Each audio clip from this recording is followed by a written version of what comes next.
Kami dari kumpulan 15 memilih tajuk falsafah ekonomi dan ahli kumpulan kami Teo Zishang 283557 Muhammad Haslam bin Muhammad 266934 Siti Zakia binti Abdul Halim 283551 Nur Farahain binti Muhammad Sahudin 283312 Mecho Sandana anak perempuan Harry 283432 Nurul Hanafi bin Anwar 283512 Siti Asia binti Sawari 283632. Salam sejahtera.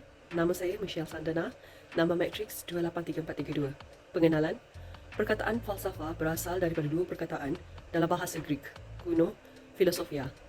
Philos bermakna cinta dan sophia bermakna kebijaksanaan yang akhirnya membawa makna cintakan kebijaksanaan, love of wisdom atau sahabat kepada kebijaksanaan, friend of wisdom. Perkataan sinonim falsafah ialah kepercayaan, ideologi, isme, konsep, sikap atau pegangan sesuatu kumpulan. Definisi falsafah secara amnya merupakan pengajian umum yang merujuk kepada asas mengenai hakikat, sesuatu realiti, kewujudan atau kejadian, ilmu pengetahuan, nilai, akal minda dan bahasa. Perkataan falsafah mempunyai ciri-ciri seperti satu usaha pemikiran yang tuntas dan tujuannya adalah untuk mendapatkan kebenaran. Berfalsafah juga adalah mencari kebenaran dari kebenaran untuk kebenaran tentang segala sesuatu yang dimasalahkan dengan berfikir secara radikal, sistematik dan sejagat. Assalamualaikum. Nama saya Siti Asia binti Sawari, nombor matrik 28362. Pembentangan saya iaitu falsafah ekonomi. Ilmu ekonomi adalah ilmu menelaah perilaku kewangan pasar mulai dari suku bunga, nilai tukar, siklus bisnes, perdagangan internasional, kebijaksanaan pemerintah hingga investasi. Ekonomi ditaruhkan sebagai domain sosial yang menekankan amalan wacana dan ungkapan bahan dikaitkan dengan pengeluaran, penggunaan dan pemisahan sumber. Ejen ekonomi boleh jadi individu, perniagaan, pertubuhan atau kerajaan. Kepentingan falsafah ekonomi kepada kita terhadap pembangunan negara Malaysia ialah menyediakan peluang pekerjaan yang luas sama ada sektor bawah ataupun sektor swasta demi meningkatkan taraf penduduk dan juga kepentingan falsafah ekonomi. Peluang pekerjaan yang luas boleh meningkatkan pendapatan penduduk dan seterusnya meningkatkan taraf hidup penduduk kerana mereka mempunyai kuasa beli untuk mendapatkan keperluan hidup yang lebih baik. Malaysia terdapat sektor maritim memainkan peranan penting terutamanya dalam aspek ekonomi negara. Lautan berfungsi sebagai lautan perkapalan, perkhidmatan, pengangkutan air, pelancongan pembinaan, penyelenggaraan kapal dan juga menawarkan perkhidmatan pelabuhan. Lautan juga adalah merupakan sumber air dan juga sumber makanan buat penduduk di sesebuah negara. Terima kasih dari saya, Asia. Pada tahun 2020, negara dan dunia dilanda satu wabak iaitu COVID-19. Di COVID-19 ni, tempat pertama yang dikesan adalah di Wuhan pada Disember 2019. Kes pertama dikesan. Macam mana kita nak tahu kita terkena COVID-19 ni? Dia ada beberapa simptom lah, iaitu demam, batuk, semar, rasa badan lesu, letih dan macam kan. Lepas tu COVID-19 ni boleh jangkit oleh pernafasan ataupun persentuhan. Itu sangat bahaya. Disebabkan berlakunya COVID-19 ni, sektor ekonomi terpaksa ditutup kerana rakyat perlu duduk di rumah untuk sekat penularan berlaku lah di kalangan masyarakat. Jadi sektor ekonomi terganggu sebentar.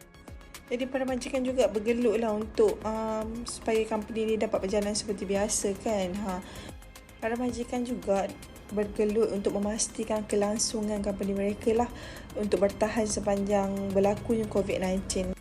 Jadi kesan COVID-19 ni bukan setakat sektor ekonomi lumpuh, tetapi untuk masyarakat yang nak buat kenduri ataupun apa-apa aktiviti terpaksa ditundakan supaya untuk mengelakkan penularan berlaku berlebihan. Jadi apabila berlakunya COVID-19 ni, para pelajar turut terkesan apabila mereka tidak dapat menghadiri kelas secara face to face. Dan mereka ada beberapa kesulitan apabila kena menghadiri kelas melalui online learning. Jadi contoh beberapa kesulitan seperti gangguan bekalan internet di kawasan-kawasan pedalaman. Lepas tu tidak mempunyai iPad, laptop. Begitu sukarlah untuk pelajar menghadiri kelas tersebut. Kesan kegagalan satu falsafah ekonomi dan kesan ke falsafah ekonomi yang berjaya. Satu, kesan kegagalan satu falsafah ekonomi dan kesan ekonomi yang berjaya ialah ketidak antara pembangunan di Malaysia dulu sangat bergantung kepada latar belakang sejarah. Kedua, dari segi faktor dalaman ianya adalah disebabkan oleh lokasi perlawanan dan strategik sumber biji timah serta pertimbangan model landang getah yang tidak seimbang antara negara. Dari segi faktor lagi pula ianya adalah kerana polisi pihak perjanjian serta lokasi pilihan penghijraan antara dari China dan India.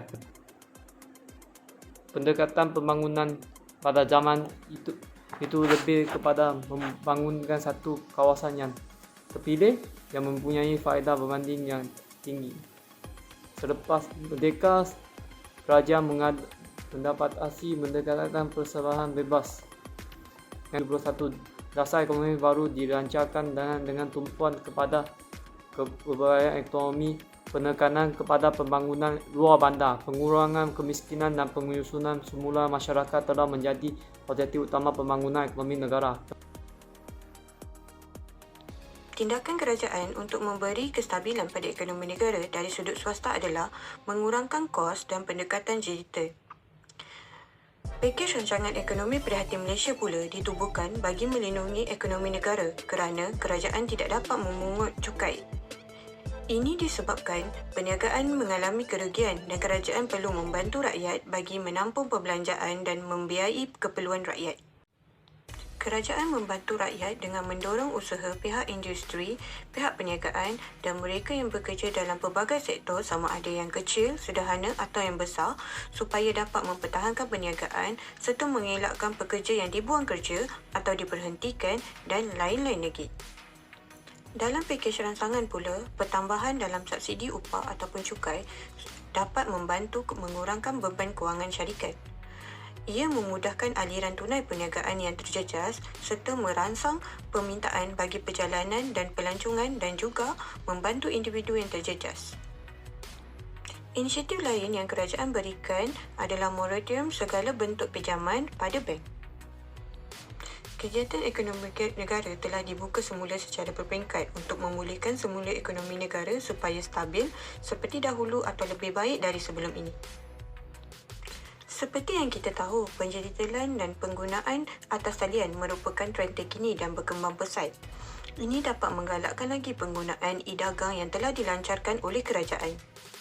Assalamualaikum, salam sejahtera kepada semua. Saya Muhammad Haslam bin Muhammad, nombor matrik 266934. Hari ini saya akan membentangkan mengenai pembukaan kepada sektor yang penting. Kita sedia maklum bahawa sektor perkilangan adalah minda komited untuk menyokong pihak berkepentingan semasa COVID-19.